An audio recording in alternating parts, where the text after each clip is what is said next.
बचपन में मैं जब बिल्कुल छोटी सी 4 साल की थी तब मेरे बड़े भाई साहब है वो मुझे मातासर भुटिया से मातासर स्कूल है वहाँ मुझे हाथ अंगुली पकड़ करके और लेकर जाते थे स्कूल। कॉलेज रेगुलर उस समय हमारे भुटिया क्या नज़दीक कवास और सभी गाँव में कोई लड़की रेगुलर कॉलेज में नहीं पढ़ रही थी। उस समय घर के सब लोगों ने मम्मी पापा बड़े भाई साहब और भाभी सब ने कष्ट उठा करके और मुझे रेगुलर पढ़ाया। कभी पिता परिवार ने मुझे पढ़ाया है। तो मुझे एक किसान परिवार से जुड़ी हुई हूँ, सब खेती करते हैं पिताजी वगैरह। जी बिल्कुल, मुझे था कि मैं राजस्थान में टॉप करूँगी। वो तो मेरे सोच में ही नहीं था रुकने का, तो क्योंकि मैं जब मैंने आपको बताया कि बीए में थी तभी से मुझे था कि मुझे तो असिस्टेंट प्रोफेसर ही बनना है।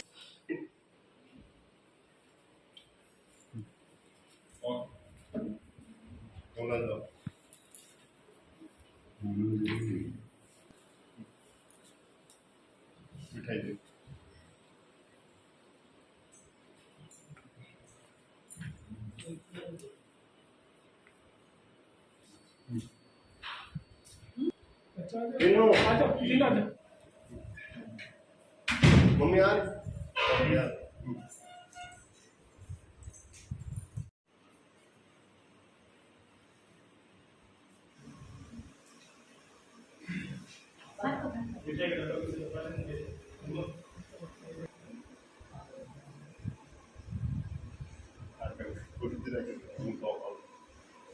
in front of you.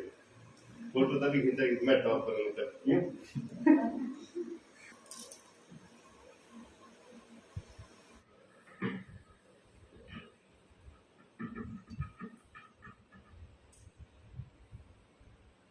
तक का सफ़र अच्छा रहा। बचपन में मैं जब बिल्कुल छोटी सी 4 साल की थी तब मेरे बड़े भाई साहब है वो मुझे मातासर भुटिया से मातासर स्कूल है वहाँ मुझे हाथ अंगुली पकड़ करके और लेकर जाते थे स्कूल। तो मैं उनके पीछे दौड़ते हुए जाती थी। इस प्रकार से शुरू हुआ सफ़र। फिर कवास भुटिया में 10वीं की स्कूल नहीं थी, तो इस वजह से कवास से पढ़ाई की। फिर वहाँ पर मैंने टॉप किया था और उसके बाद 12वीं बाड़मेर से और फिर बीए मैंने मेरे को रेगुलर करवाया था।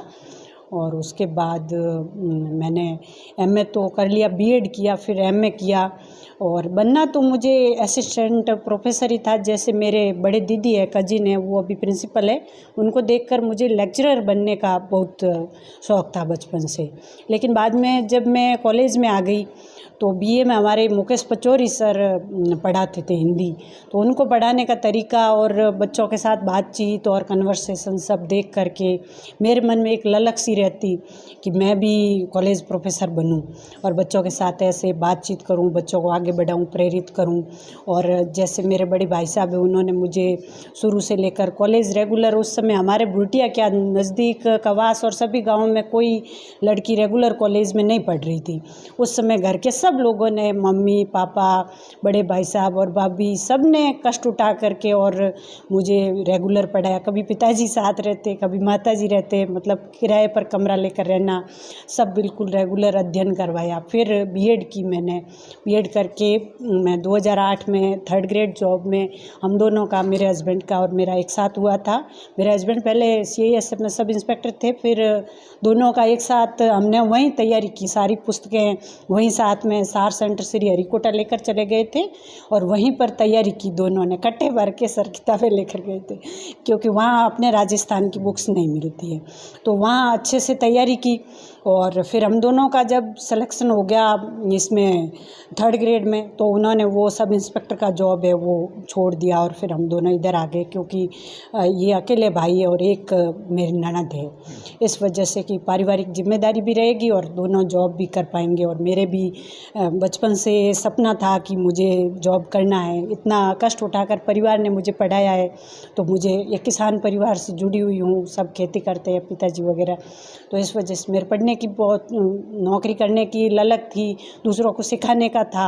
इस वजह से इन्होंने भी फिर मेरी वजह से इस जॉब को ज्वाइन किया और अभी हम दोनों, मेरे हस्बैंड और मैं दोनों लेक्चरर हैं। वो इतिहास विषय से है और मैं हिंदी से हूँ। और असिस्टेंट प्रोफेसर में भी हम दोनों का ही इंटरव्यू कॉल हुआ था कुछ हो सकता है लिखित में और थोड़ा कम रहने की वजह से उनका इतिहास से सिलेक्शन नहीं हुआ। और मेरा हम दोनों का स्ट्रगल एक साथ ही रहा, एक साथ पढ़ाई की है, एक साथ ही सफल भी हुए, कभी असफल भी हुए, ये सफ़र ऐसे चलता रहा सर। कहते हैं कि सब बिना बिंदी के हिंदी विधवा होती है, तो कितना ध्यान रखना पड़ता था एक एक चीज़ का? जी, हिंदी के बारे में बात करें तो सर हिंदी मुझे शुरू से ही हिंदी विषय में बहुत अधिक इंटरेस्ट रहा है। मैं उपन्यास छोटी सी थी तब मैंने जो भी मुझे मिलता लाइब्रेरी में या कहीं से भी या कहानियाँ अखबार की उनको कटिंग करके रखती पढ़ती। हिंदी पढ़ना और उसको समझना मुझे शुरू से ही अच्छा लगा, कहानी और उपन्यास। इस वजह से मेरा साहित्य में इंटरेस्ट रहा और हिंदी और अंग्रेजी दोनों मेरे पास साहित्य थे। तो फिर मैंने हिंदी का अध्ययन जब शुरू किया तब साहित्य की जो महत्वपूर्ण पुस्तकें हैं वो सारी की सारी मैंने एक जगह लेकर के पहले तो वो सारी पुस्तकें कलेक्ट की, फिर उनका सारा मैंने अध्ययन किया। और जैसे हिंदी साहित्य का इतिहास समग्र रूप से डॉक्टर नागेंद्र द्वारा संपादित है। आचार्य रामचंद्र शुक्ल के इतिहास को तो मैंने कितनी बार पढ़ा है ये मुझे खुद को भी याद नहीं है सर। और हिंदी में एक बड़ी बात है, एक दूसरे विषय में तो हम कोई थोड़ा बहुत इधर उधर आइडिया लगा दें, लेकिन हिंदी में तो बिल्कुल एक छोटी सी गलती भी पूरे सवाल को गलत कर देती है। और विश्लेषणात्मक बहुत अधिक है, अवधारणाएं बहुत अधिक रहती है। इस वजह से पूरा गहन रूप से खूब सारी पुस्तकों का मैंने अध्ययन किया। और अभी कॉलेज प्रोफेसर की अगर बात करें सर तो इसमें तो मैंने फर्स्ट पेपर के लिए सारी ऑथेंटिक्स बुक्स जैसे बिहारी रत्नाकर वगैरह मैंने मंगवा करके और सारी की सारी पुस्तकें मैंने पढ़ी।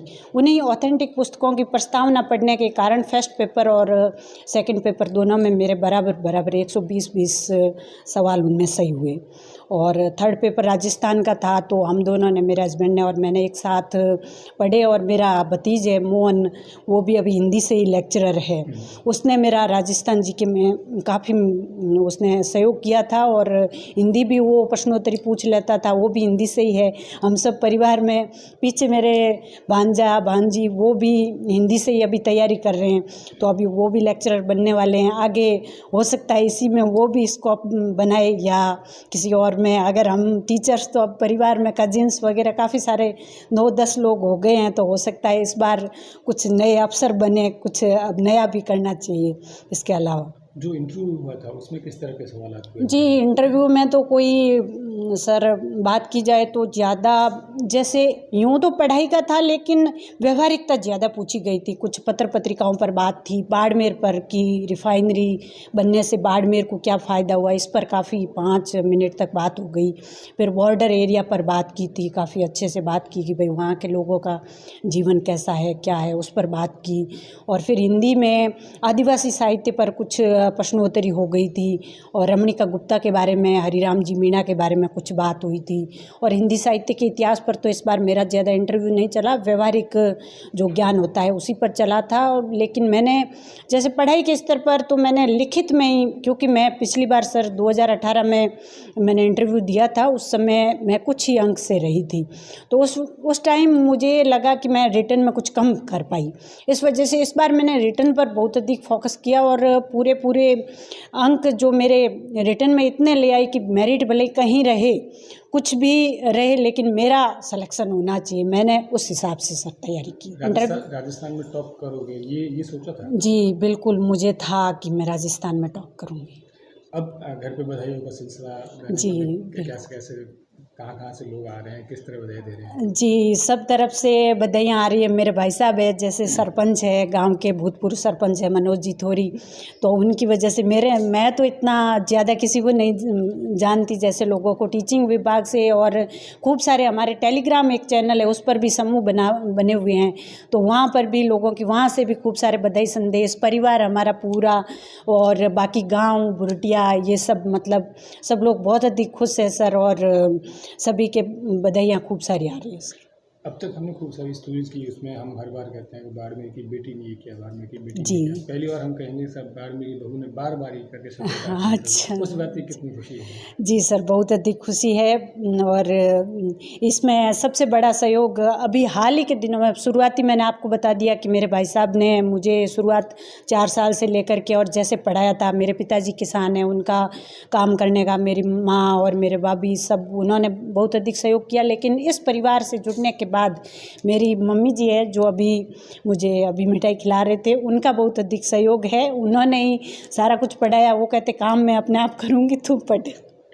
उनकी वजह से एक सब और हुआ चीज़ है। होती है कि एक दो एग्ज़ाम में सफलता मिलने के बाद आदमी रुक जाता है कि हाँ, नहीं काफ़ी सर, हो वो तो गया। मेरे सोच में ही नहीं था रुकने का। तो क्योंकि मैं जब मैंने आपको बताया कि बीए में थी, तभी से मुझे था कि मुझे तो असिस्टेंट प्रोफेसर ही बनना है, तो रुक जाऊं ये तो मैं सोचा ही नहीं। और एक मैं थोड़ा सा ऐसे बात भी करना चाहूँगी कि ये वैकेंसीज है बहुत समय के बाद आती है, 4 या 5 साल एक वैकेंसी लगा देती है। तो इस वजह से पिछली बार रह जाने से ये 3 साल मेरे ख़राब हो गए। और उससे पहले जब मैंने नेट कर लिया था, उससे पहले एग्ज़ाम में भी, लेकिन मैंने फॉर्म नहीं भरा था सर, भूल गई मैं फॉर्म भरना ही इसका असिस्टेंट प्रोफेसर का, तो वो मैं दिया नहीं था। एक एग्ज़ाम दिया था और इसके बाद ये है, इसमें मेरा सिलेक्शन। तकरीबन 7-8 के करीब आपने एग्ज़ाम दिया जिसमें 1-2 में असफल रहे। हाँ, और कुछ होते हैं जो 1-2 में असफल होने के बाद चुप हो जाते हैं, तो ऐसे लोगों को क्या कहना चाहिए कि सब असफलता कदम रोकती है या फिर हौसला देती है? असफलता सर एक बार को लगता है बहुत ज़्यादा अटपटा, उसका बयान हम शब्दों में नहीं कर सकते।